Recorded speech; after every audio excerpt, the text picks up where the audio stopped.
Bonjour à tous, c'est Trouf. On est sur le stand de AS-Rock sur le Computex 2012 et on a entre nos mains la nouvelle Z77 OC Formula. Et ça vous dirait peut-être pas quelque chose ça, Formula? Ah oui, c'était ce qui était utilisé par Asus, et ben maintenant c'est plus les seuls.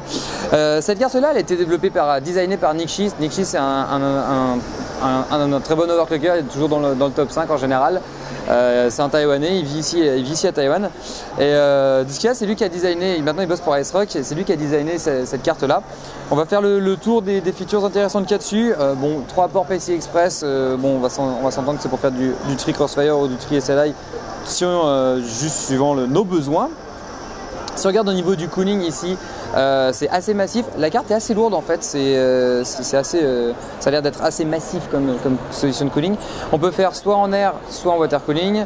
Et on a un mini ventilo pour sûrement améliorer la dissipation thermique. Mais on peut toujours le débrancher et de toute façon on peut régler sa vitesse dans le BIOS et sous Windows.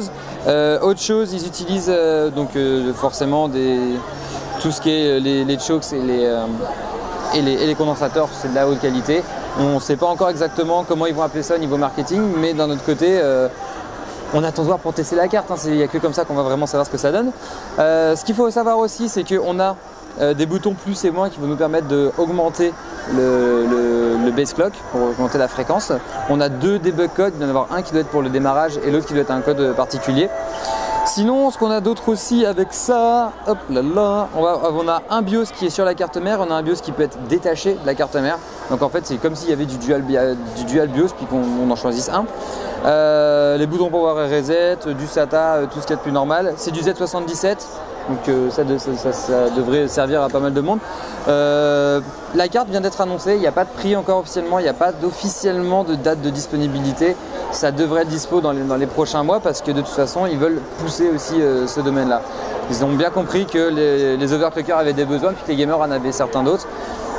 Ils ont leur carte pour l'OC, c'est celle-là. On a maintenant la Z77 OC Formula de chez AS-Rock. Voilà. Laissez-nous savoir ce que vous pensez de cette carte.